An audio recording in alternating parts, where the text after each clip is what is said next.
Today, I want to talk about something that I don't often hear discussed around the subject of narcissism. And that's that narcissists can be really, really difficult to get rid of. Am I right? If you've been there, I know you know what I'm talking about. So if you have been discarded, or even if you've been the one to discard a narcissist, yet you can't seem to get them out of your life, this video is for you. So let's dive into 5 of my best tips to help you get rid of the narcissist for good. And we're going to jump straight in with number 1. Number 1, I'm sure you all have guessed, and that is going no contact. Something we talk about a lot, so I'm not going to spend a lot of time on it here. But if you're going no contact with a narcissist, it really, truly means no contact. So that is no calls, no texts. You're not allowing this person access to you in any way.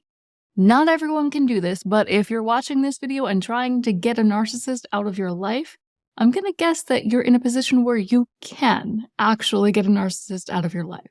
And going no contact, blocking every single avenue of contact, is the first and best route to take when you're trying to get rid of a narcissist. One more thing I want to say about this before we move on to number 2, and that is that you can decide to go no contact even if you're the one who was discarded. I hear this all the time from clients who've been discarded by narcissists.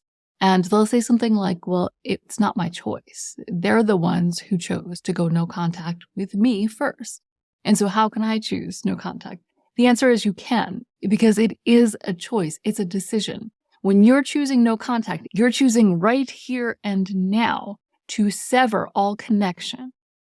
So if that person were to decide to come back, as narcissists often do, your choice stands firm. You are going no contact. So go ahead and block those numbers, block the social media profiles, cut off every avenue where that person can get to you. So my second tip may sound a little mean, but it's absolutely necessary. And there are different levels to this, so go ahead and do whatever you feel is appropriate for your situation. Tip number 2 is to make the narcissist feel insignificant to your life. And this one can work even if you haven't gone no contact with the narcissist. But it comes with one warning. And it's a big one. Make sure that you do not ever, will not ever need anything from the narcissist ever again. So if you could see yourself in a year from now, maybe coming back and asking the narcissist for a favor because you know they're the best person who can do it for you, and they're in a position where they can easily help you, this one is not for you. Because if you come back to the narcissist for anything, they will make you suffer. This tip is highly effective, but it only works if you are absolutely ready to cut them off.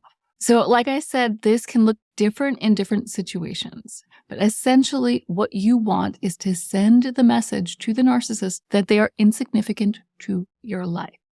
And in doing this, you are either going to go no contact, or you're just going to maybe ignore some calls. You're not really going to get emotional when they talk to you. And especially if they're slinging insults, you're not going to let it get to you. At least you're not going to send the message that it gets to you. Think about it this way. It's really a mindset shift.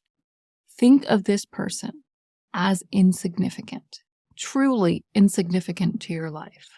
How would you act? And the reason why this works so well is because this is one of the worst things you can do to a narcissist, is to make them feel like they don't matter, especially if they used to matter a great deal to you, because it also lets them know that they've lost control over you. This can be very hurtful to a narcissist. And if you've cut off all communication and they have no way to get to you, one possible and probable side effect is a smear campaign. So they may start saying negative things about you. So before you do this, 1, make sure that you're never going to go back to this person for any reason. And 2, weigh the pros and cons, because a narcissist is not ever going to make things easy for you. So if you're in a place where you're ready to wash your hands of the entire situation and do whatever it takes to get rid of this person, then making them feel insignificant is a really effective way to do that. And one tip that I'll give you for this that ties into number 3 is to make sure to keep that same energy about the narcissist when you're talking to other people.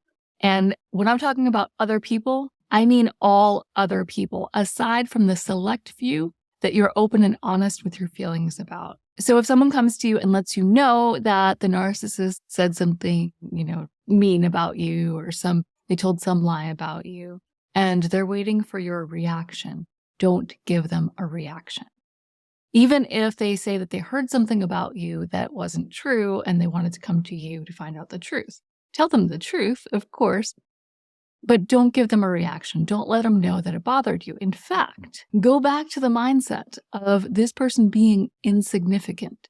So it's not just the person, it's everything they do that is insignificant. So the things that they're saying, if they were truly insignificant to your life, it would be laughable. Like, really?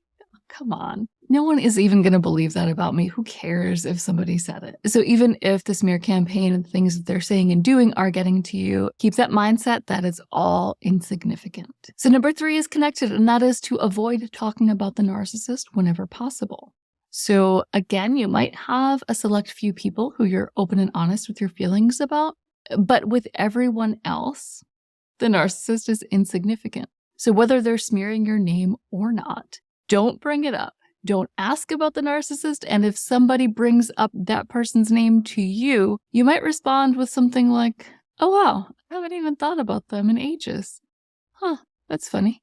And change the subject. One mistake that I see so often is somebody saying, "Oh, what, that person? I couldn't care less about that person." Or even worse, "I could care less about that person," which is something that people often say when they mean I couldn't care less about them. But either way, if you're saying either of these things, it usually means that you care, if even just a little bit.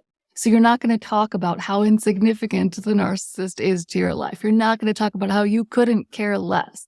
You're not going to talk about how much you hate them or how angry you are at them, because that is all caring. Those are all forms of caring, if only a little. So the 4th tip I have for you is to change your routine. Now, of course, there are going to be some things you can't change, but change the things that you can. This will help prevent the narcissist from getting to you. It will help prevent those chance encounters that always seem to happen with narcissists. So go ahead and find a new brunch spot, test out new churches, take your dog for a walk at a different time each day. One reason I love this tip so much is that it can also help you get over the narcissist if that's something that you still need to do. Every time you try something new, the brain adapts by creating new neural pathways to make room for new information, experiences, and memories.